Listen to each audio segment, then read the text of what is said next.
record. All right, folks, welcome back to 412 Sports Talk with yours truly, Mad Chad Nolan. I got a special guest with me today, Hunter Hodies from the Locked On Penguins podcast, Pittsburgh Sports Now. He's been on the show before. He's doing a great job. Hunter, how's it going? Not too bad, man. I'm just getting ready for the playoffs, which thankfully start today. Yeah, we're gonna talk about that before we get into the Islanders Penguins season preview. I read an interesting, or one thing I'm very interested in doing is like mock drafts. I go on Cap Friendly. I think we all do. We go on Cap Friendly, go into GM mode, put our armchair GMs on. But I was reading Bleacher Report and The Athletic this week, and they're already talking about the expansion draft because it is coming up. Seattle is really exciting. I'm probably low-key going to be like a Seattle Kraken, like Fairweather fan, because I think that's a good hockey market, and I think everything they've done so far is like, yeah, I like that. That's cool. But it's always fun to see what outsiders that aren't around Pittsburgh think is going to happen with the Penguins. Mm-hmm. And two names this week. Bleacher Report had them taking Teddy Bluger, and The Athletic had the Penguins not protecting Jared McCann, and Seattle taking McCann in the draft. So I'm on Cap Friendly right now. So I just want to go through this with you, and you and I can go through together, and we'll pick the list ourselves of who the Penguins are going to protect, who they're going to leave open, and who you think Seattle will take. Now, when you're on Cap Friendly, Malkin, Crosby, and Letang, they are automatically protected because they have no movement clauses. So all you Letang haters, all you Malkin haters, I'm sorry, they're automatically protected unless the Penguins would say, "Hey, Seattle, we'll give you we'll make a trade and you guys can take them." I don't think Evgeny Malkin or Chris Letang are going to waive their no movement clauses to go to Seattle. I just don't see that happening. So those three are done. So now we're already down two. We have 5 forwards we can protect, and then we have 2 defensemen we can protect plus a goalie. Safe to say that it's going to be Tristan Jarry. We can just go ahead and select him. Yes, he will be the goalie that is selected. yeah, Casey DeSmith or Maxime Legacy. I think they'll be okay with Seattle taking those guys. All right, so let's do the defenseman first because we only have now the big thing here for the Penguins is John Marino does not need to be protected. Thank God. They don't have to worry about him. That is like a huge plus because I think if Marino was there, it would obviously be Letang, Dumoulin, and Marino. I think those would be the obvious 3. So now it's kind of weird. So are we Brian Dumoulin? Yes. Say that we're going to protect. I'm protecting him. Yeah. Okay. So now it's Matheson between 2 and Pettersson. You would honestly just pick and choose. I mean, I'd probably go Pettersson and leave Matheson exposed, hoping that Seattle takes him. Either way, I don't really think it matters that much because I think Seattle's just going to take a forward anyway. I think that screams like we'll get to that in a second. It just screams they'll take someone like Zach Aston Reese or something like that. I think it's going to be interesting. I mean, Pettersson. The smart thing to do would be to protect Pettersson because here's the thing: Pettersson is cheaper and he is younger. And that's usually you want at least one of those, either the cheaper guy or the younger guy. When you're the cheaper, younger guy, you're going to be considered more valuable, I think. I mean, if they lost Matheson, and listen, I was talking to Jay Fresh about this week on the podcast. I talked to Jesse Marshall about this, and I know you kind of feel the same way. Matheson has made me eat some crow this year because he really played now, the bar was set really low for him, I will say that. But like looking at his analytics and then watching him play, he's like the poor man's version of Chris Letang, where he doesn't give you the high end offense, but every once in a while he makes some offense happen, and you go, "Oh, that's what they see in him." And then he makes a defensive play and goes, "Oh yeah, that's also what they see in him." But I thought that like down the stretch he was playing some decent hockey. He was, yeah. He was really cleaning up his defensive game, I thought, as well. He wasn't being like that total forward, as we all like to say on Penguins Twitter. I've always said he's like the full chaos kind of player, great in one end, bad in the other end. But even, with that, I really didn't think he was that bad in the defensive zone. He's obviously great at moving the puck up the ice. He's a zone entry within himself. He'll hardly ever pass when he has the puck. But he definitely was playing his best hockey, I thought, those last 4 to 6 weeks before he got hurt. And never thought I'd say this either. It's going to be a big deal when he comes back for this series against the Yes. Islanders. But yeah, I mean, it's it's either one of him or Pedersen. I'm inclined to say Pedersen just because of Matheson's deal, but I also would not be surprised if they protect Matheson, nor would I honestly be that mad. All right, so we're going to protect Letang, Dumoulin, and Pedersen, Yep. and then Marino. So really, Hextall can feel pretty good because I don't even think they're going to take Matheson. So really, if they don't take Matheson, you're bringing back your 5 or your 6 defense that was really good, and they could always re-sign Cody Ceci. We'll see what kind of money he wants. I thought Ceci also was way above my expectations of him. I wouldn't hate them throwing a low end deal to bring him back, and then they could just run that defense back again.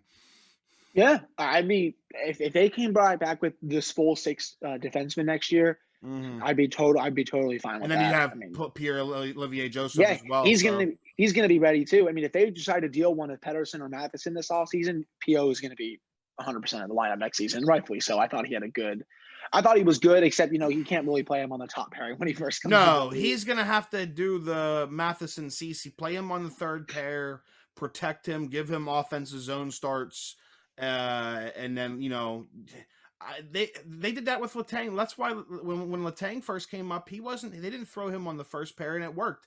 If you go back to the 2009 Stanley Cup playoffs, he played 19 minutes a game. Now he's playing 27 minutes a game. Same thing with Pierre Olivier Joseph. Give him a chance to succeed before you throw him to the wolves, and I imagine Sullivan will do that. All right, let's go to the forward. So we got Malkin and Crosby already. So we're down to 5. Jake Guentzel is obvious, right? Yeah. Okay. Brian Rust is just as obvious too. Yeah, Brian Rust just as obvious. Okay. So we got 3 spots left. So I don't know where they're not gonna protect Jared McCann stuff is coming. It's a bunch of hogwash. I mean, anyone who thinks they won't protect Jared McCann, I just don't think follows the team, to be honest. The dude was on pace to have close to 60 points. He's only 24 years old.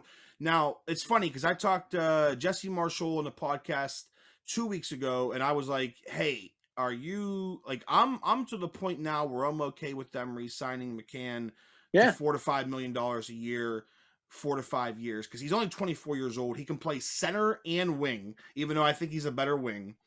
But he can play either.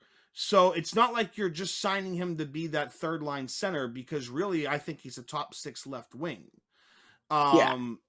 But he's so versatile and he's so young. I'm a fan of when you have a young player like that, 24 years old. Even if you signed him to a 5-year deal, he's not even going to be 30 at the end of that deal. Like that's a huge thing to have in the NHL. So Jesse said yes. Jesse was like, I'm even cool with 5 times 5. It was interesting this week. Jay Fresh said no. He said that he thinks that they don't want to blow their load with McCann because McCann's shooting percentage is irregularly high, and also he's not sold on signing another non-elite wing to a long-term deal just yet. What are your thoughts? I mean, I get the sentiment, but he also led the team in goals above replacement this year. If you look at evolving hockey, I think he was top 5 on the team in 5v5 points per 60. And as you said, he's great as a left wing. We all wanted him to be that third line center, but they have their third line center right now in Jeff Carter, who I think has made everyone, including even me a little bit, who love the trade, eat up a lot of crow. But I think if you sign McCann, what does he make? $2.9 million per for the next season. You don't have to give him like a ton of term, but like if say you give him like a 3-4 year deal, $3.5 million per or something like that, or even a little closer to 4. I honestly still think that's okay. He probably will ask for a little more than $3.5 million because of the season he just had. Yeah. But if you get him close to $4 million, I really don't think it's going to be that bad. Remember, Brian Rust makes $3.5 million per year, and that's the best bargain deal in the league. Jake Guentzel, top line left winger, makes $6 million per. If he were to hit the open market right now, he'd probably make $7 to $7.5 million. And I'm a huge Brian Rust fan, but the thing about Rust still has 2 years left on his contract. I think they part ways with Rust after that. The thing about Rust is he's going to be 30 next year. So when he goes to sign that next contract, you're talking about he's probably going to want 4 to 5 years, probably over $4.5 million per year. And I'm always weary of signing guys long-term once they're in their 30s. Even as good as Brian Rust is, and I really do believe that he's a legit top 6 right wing. I think he's that good. But I think I would rather have McCann long term than Rust. Now, Jesse Marshall had the funniest thing anyone's ever said, where I asked him that question, and he was like, I was like, gun to your head, long term, are you taking McCann or Rust? And he was like, I'm just shooting myself in the head, which I thought was hilarious. But I know it's unpopular. I think given age and everything else into consideration, I think I would be more inclined to offer McCann a bigger long-term contract than Rust if they have to decide that. Yeah, I mean, McCann is younger, so you're betting obviously Way on a younger younger. player. Yeah, which is obviously better business. You know, it's hard to give a contract to someone who's 30 years old. I get the production has been really good these last couple of years. He's basically been almost a 30-goal scorer. But you know how players age as they get into their 30s. Remember when Patrick Hornquist signed his deal? Turned out to be pretty bad. You know, good player, of course, had a really nice season in Florida, but just wasn't the same after he signed that contract. So obviously, I think Rust is a better player right now, but do you want to pay him around $5.3 million per? I could even probably see if Rust has another year, the same production level that he had the last 2. I could see his agent being like, "We want $6 million a year." So, a team that has someone like Jim Benning would pay that just because Jim Benning's like, "I want to spend my money." A lot of GMs love that shit, man. It's so funny. All right, so we got Malkin, Crosby, Gensel, Rust, and McCann. So we have 5. So we have 2 more spots. Kasperi Kapanen? Yeah, he's on my list. And then the last one for me personally, it's close, is Teddy Bluger. I think Bluger should 100% be protected. Which is funny because the Bleacher Report article that I have up that will be in the video, they have Seattle taking Teddy Bluger. So they had Bluger and Tanev and Matheson all exposed, and they said if those guys are all exposed, Seattle will take Bluger, which makes sense because Teddy Bluger, right now, I mean, talk about a bargain, $750,000 a year. He's not going to be making that on his next contract. I think Jay Fresh has his market value close to like $2.5 million to $3 million a year. I gotta be honest though, if I don't know if I see the Penguins paying that. He is an RFA, so they have a bargaining chip there, but the salary cap's tight. They don't have a ton of money, and I thought Bluger, I mean, he's been great, but are you really? I mean, let me ask you this: Do you see Teddy? If Jeff Carter's not on his team right now, are you comfortable with rolling Teddy Bluger as your third center? After this season, a little more than last season, his offensive game really came out, I thought, this year. That was the one thing I was a little concerned about. We all know how good he is at suppressing shots on his line with Aston Reese and Tanev, but how is his offensive game going to come out? And, I read a couple articles from Jesse early in the season. I've seen some of the stats on a couple of sites such as, Micah's stuff and Evolving Hockey. His offensive game was so much better this year. And, I think I'm definitely a little more comfortable paying, $2.5 million for him after this season than I was. If you would have asked me this last season, I would have said no. That's for sure. I just think you have to. I think it's at worst you think about it. But I'm more inclined to say yes. The biggest question with this, how does Brian Burke feel about Brandon Tanev? I've seen that thrown out about a lot. I get it. Tanev's had a really nice year when healthy. I also know he makes a lot of money and has a lot of term on that deal. There is a chance that they could choose to protect Tanev. I wouldn't. Mm-hmm. I like Brandon Tanev. Yeah. But $3.5 million a year for a 4th line wing that's called excessive.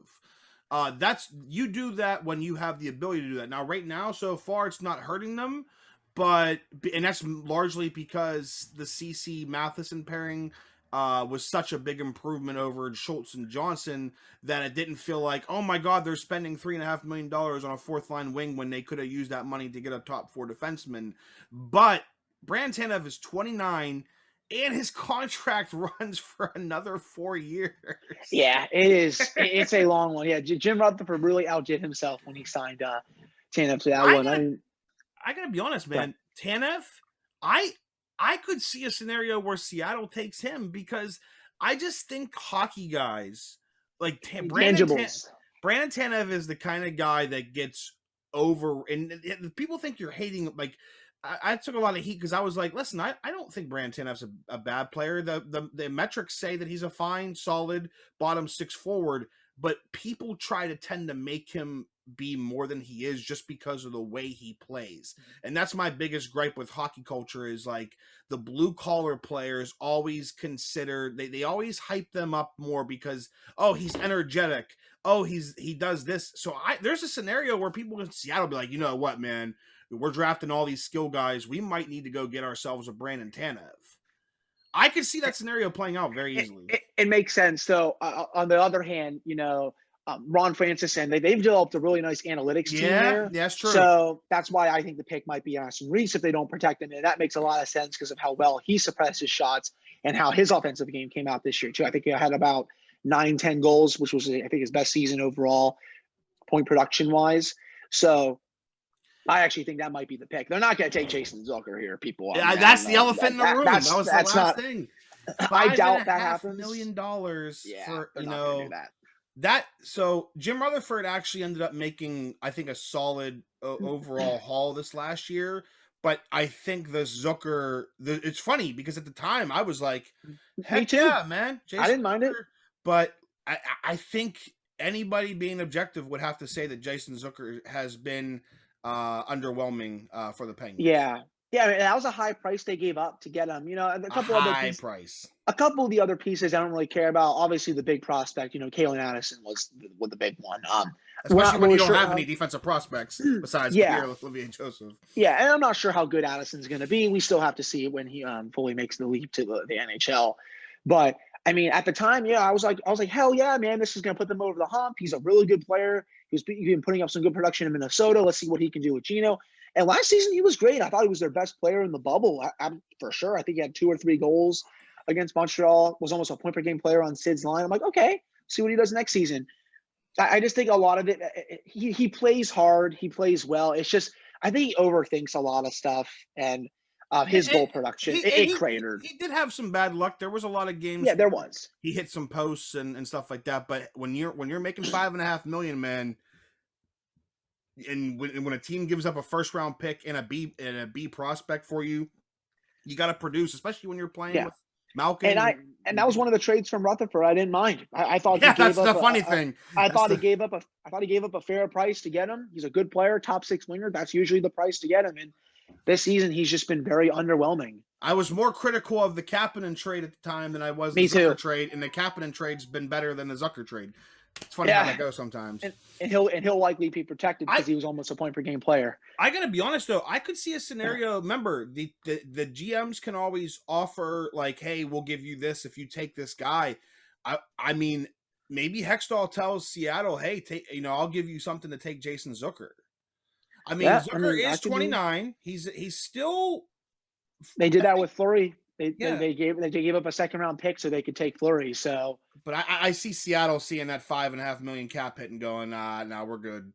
Yeah, so I guess the Penguins are probably stuck with Jason Zucker and hoping that he just performs better next season. Unless Ron wants to deal him and take some cash in return or half his salary or something. I don't want that to happen. All right, so in the end, we got Malkin, Crosby, Gensel, Russ, Kapanen, McCann, and Beluga protected. On the forward side, on the defense side, Letang, Dumoulin, and Pettersson, and then goalie Jari. You're saying that you think that they'll take Aston Reese, I think, is their pick. Aston Reese. I'm gonna go ahead and say that they're gonna take Brandon Tanev. Okay. I'm also hoping that they don't take Zach Aston Reese. I would actually rather get rid of Tanev's $3.5 million and re-sign Zach Aston Reese to maybe like a $2 million deal. Oh, that's right. I think his contract is up. Is it after this season? He's an RFA, right? Yeah, he's an RFA. So I'm hoping but they could still take him. He's not going to be protected. So that's where we're at. If you want to sign off, let us know what we got wrong. I'm sure people are going to be like, "Your guys are stupid." Comment below. Make sure you like the video. Make sure you subscribe to the channel. And then coming up, we are going to preview the Islanders series. Give us a few seconds and we'll get set up for that.